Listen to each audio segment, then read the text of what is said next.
and welcome to So What, a podcast made by PhDs of the Wageningen Centre for Sustainability Governance in the Netherlands. Here, we aim to get to the heart of our PhD research projects and understand why they really matter for sustainability.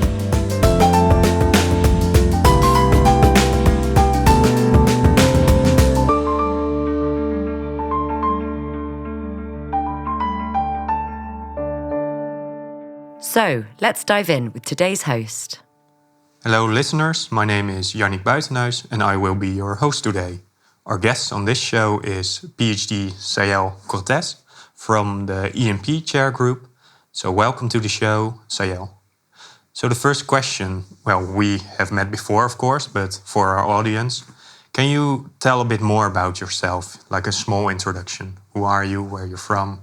Hello, Yannick. Thank you for having me in this podcast in So What. I'm so excited to be here.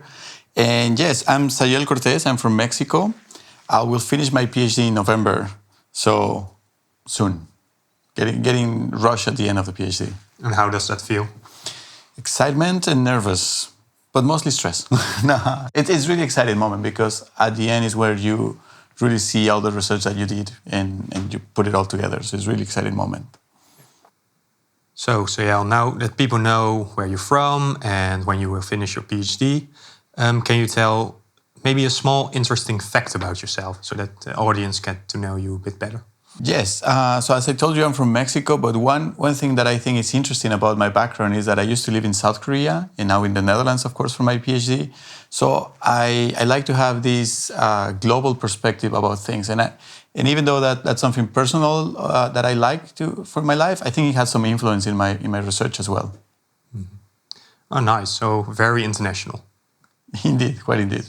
And because you are so international, I'm really curious about how did you get to Wageningen and to the Wageningen University? Can you tell a bit more about your journey towards the PhD? That's a very good question. Before my PhD, I was working in South Korea, in Seoul, in a city network, actually. And I was lucky enough to meet a Dutch professor that used to be an assistant professor in Wageningen in a conference. And we talked, and he thought that my profile was useful for his research because it had to do with climate governance. And that's basically how I ended up doing a PhD in city networks that I will tell you more about soon. Yeah, because that would be my next question. Can you tell a bit more about the research project you are working on, like in 1-2 sentences? My research is about climate city networks, which are organizations where cities come together to help each other to promote more climate actions. And I'm specifically looking at the diversity of these city networks and how that relates to the support these city networks can provide to the cities. So you're really focusing on like urban networks, urban city networks, and everything that goes into city networks. Yes, exactly. I'm focusing on how cities get connected and what kind of support they provide to the cities. So we're talking about things like workshops, capacity building programs, maybe knowledge sharing of their best practices, visiting one city to the other to learn from each other. So it's a lot of sharing and learning from each other. Mm-hmm. And how does that research on the topic of city networks relate to sustainability? Because you are, of course, part of the Wageningen Centre for Sustainability Governance. So what's the link exactly? Very good question. Well, as I'm sure everybody knows by now, climate change is a very important challenge globally because cities are producing a lot of emissions and consuming a lot of energy. It's crucial that all cities do some climate action for that. And city networks are one of the ways that we can scale up climate action in the cities. So I think that's very important to promote global sustainability and obviously in line with the center, of course. Mm-hmm. Great. And of course, this podcast is named So What? So you told a bit more about the importance of your research and why researching city networks is so important, also in case of climate change. But can you tell a bit more about the societal relevance of your research, like the real so what question? Yes. Well, as I mentioned, I think my research is useful for understanding how city networks can help cities to scale up climate action. But in a more generic level, city networks are organizations that are connecting different partners and different organizations to help each other. And this is something that we need in many situations in not only for sustainable or for climate change, climate governance, but in everyday life, you have different organizations working together, even though they're independent. And this challenge of how to coordinate between independent actors with a common goal is at the core of what I'm researching in my PhD.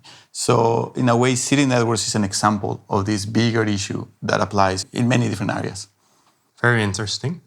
And one of the concepts that you have mentioned now very often is city networks. Are there perhaps other core concepts that you use in your research project? And can you explain a bit more about which concept they are and what they mean? Yes, definitely. I think there's three important concepts from my PhD that I would like to share. One is polycentric systems. And by a polycentric system, we mean these situations where you have a lot of actors, it can be companies, organizations, people, any kind of entities that have a common goal, but they are independent from each other. However, because they're working in the same space and with the same goal, they interact with each other. So, for example, restaurants in a city. These restaurants all have the goal of feeding people, but they're independent from each other. And we can think about them as a system that is independent but interacting, so that would be a polycentric system. Another concept that I think is important for my thesis is heterogeneity. And by this, I mean the diversity that you have in this kind of systems. And that's very important because in my thesis, I care about how to make this system inclusive to different types of cities. And for this, I argue that you have to have a lot of options and alternatives for them. So that's why heterogeneity becomes important. And finally, one of the final important concepts of my thesis related to the theoretical contribution that I'm doing is what I call pathways. And by pathways, I mean how each individual actor or entity that participates in the system follows the alternatives that they have. So if we go back to the example of the restaurants in a city, your pathway would be the different meals that you have in a week. So maybe at the beginning of the week, you plan what you're going to eat, and then you visit different restaurants. That route that you follow, that will be your pathway to achieve the objective of eating that week. Oh, nice. So you always use the example of restaurants, also when you try to explain your research to, for example, your grandmother or your neighbor or any other person you meet, or? I think the restaurant is a good example because everybody eats and it's always nice to go outside for food. So it's just one of the many situations where you can face this kind of polycentric systems. And yeah, so I think that if I had to explain it to my grandmother, I would probably use the restaurants. It's like, okay, grandma, if you want to eat today, you're probably going to visit a different restaurant for breakfast, that for lunch, or for dinner, and how you make that decision. And that connects a lot with how cities will participate in the different city networks, in different programs of the city networks. Mm-hmm. And in this case, you compare city networks to restaurants, and they are collaborating with each other with their specific goal of feeding the people, the inhabitants of the city. But is there also some kind of competition between cities, just like restaurants compete for clients? Definitely. City networks also compete between themselves. They compete in terms of who gets the members, so attracting the different cities. They sometimes compete for funding to get support, and sometimes to work with other partners. So even though city networks have the common goal and everybody wants to help each other to reach that goal, there is some internal competition between them. And that's also important for moving the system to keep it active and evolving. Yes, so in this case, competition also helps with the development of the city network and making sure that everyone is doing their part, right? Yeah, definitely. And at the same time, that's one of the motors to keep this system active. And that's good because that forces city networks to reach to different types of cities and to adapt to them. And I would argue in my PhD that helps to increase the heterogeneity of the system. So you also talked about the concept of pathways. What I was wondering is pathways in city networks, does that also help with some sort of future perspective or future planning? Or Yes, actually, now that you mention, it's very interesting. In my research, I saw three types of pathways within the city networks. And this goes a little bit with the evolution of this system that we were talking before. Initially, city networks were a lot about having advanced, developed, usually rich, bigger cities helping smaller cities. So the pathways was very simple in the sense that the bigger cities will basically try to teach the smaller cities. But over time, we realized that all cities are different, right? There's a lot of diversity in the cities. So sometimes smaller cities need something different. And because of that, city networks starting to diversify and offer different alternatives. But that also gives the opportunity for smaller cities to pick what kind of programs they want to participate in, to pick a specific pathway. What we see that it seems to be happening for the future in this area, and this is very interesting, is the more city networks that we have, the more alternatives that we have, the bigger the heterogeneity is. Now the smaller cities have so many options that they can pick and choose from different networks, and they can basically build their own pathways. And this is very exciting because we have smaller cities themselves having a strategy, a goal on implementing climate action, and then basically shopping for the support that they need. So it's much more bottom up, and it's more empowering for the smaller cities. So that's the direction that I see the system of city networks moving towards, and that's the evolution of the pathways over time.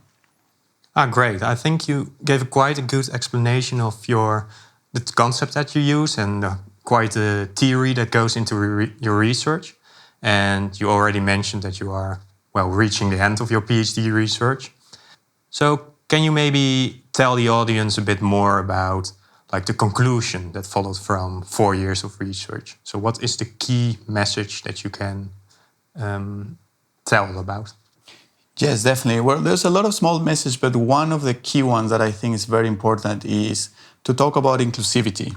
I think in many areas we talk about being inclusive to different kind of actors, different people, different organizations.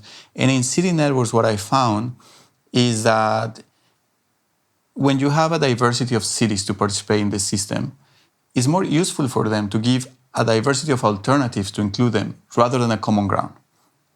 Let me explain a little bit more about this. A lot of times to try to be inclusive, we think we should give everybody the same opportunities, right? Have a common ground that everybody can participate. Well, I actually argue something a little bit different. I think you have to offer everybody an alternative that fits with that person, with that city in this case.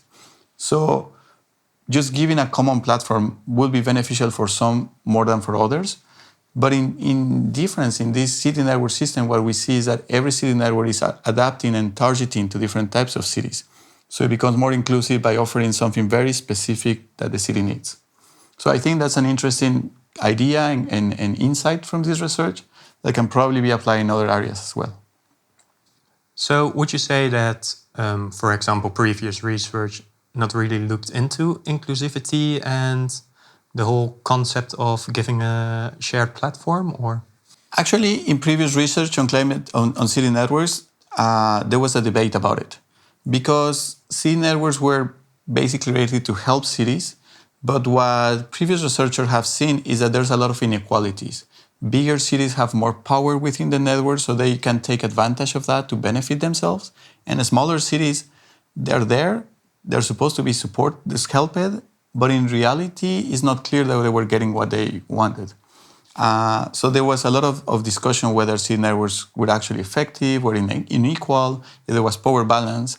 And my research argues that actually because it's the smaller cities who have the freedom to choose between these different programs, then they're more inclusive than we expected. And the inequalities are not as important as other researchers have mentioned before.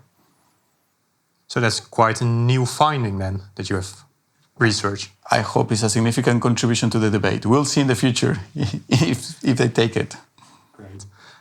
And what have been some of the biggest challenges during your PhD research? Well, I think the PhD trajectory is challenging in several ways. And surprising these challenges are very exciting. But I think in my case, it's a lot about not knowing where you're going because you're finding something new. So a lot of insights from my research were as surprising for me as for everybody else. Like, I didn't know I was going to find these results and I was going to get these ideas from there. So that's always a little bit of uncertainty. And it's a very long process to make a research. So you need patience and to keep moving forward. So I think that, it's more like staying focused and committed to work on something for so long without really knowing where you're going to end up. So actually, could you say that working on your PhD is also finding your own pathway? Definitely, indeed. In a lot of uncertain ways, but I had to find my own pathway. And so based on the challenge that you just mentioned, what would you advise your former self if you meet like Sayel from 4 years back? What would you tell him before he would start his PhD? That's a good question. I think one of the important advice to tell is to be patient and enjoy the process. Because a PhD, it's a long commitment, 4 years, sometimes more, and it feels longer while you're doing it. So you have to really be enjoying the process and knowing the reasons, be certain of the reasons why you're doing the PhD to feel motivated during that time and keep moving progress. Eventually, you're going to reach to a very interesting result and to a very exciting moment at the end. But the middle part, it feels like unending. So you need that motivation and that conviction to get through it. And is also finding your motivation or enjoyment the part that inspired you during the last 4 years of work? Or are there other things that inspired you? I think, yes, indeed, finding the relevance of my own research and what I'm doing and how it would help me and some of the ideals that I have in the future, that was always a motivation. I think another thing that I discovered in the process, I wasn't expecting that, is to enjoy actually doing research, like thinking about it, reading about new ideas, getting discussions related to this. That's something that I didn't predict I will enjoy that much, but through the process, it really gets you, motivates you and feeds you, and it becomes really exciting mentally. Yeah, I can understand. I've been through it myself, so it's quite a journey. Yes, indeed. But I think you have told quite a lot about your research, and I think the audience have got quite a good view of what you have been researching and why it's so important. So thank you, Sayel. Thank you, Yannick. It's my pleasure. That's all for today's show. If you have enjoyed the episode and want to get in touch with either myself, Yannick Buitenhuis, or our guest, Sayel Cortes, you can find our contact info in the episode description. Please like, subscribe and share. And we will see you next time on So What?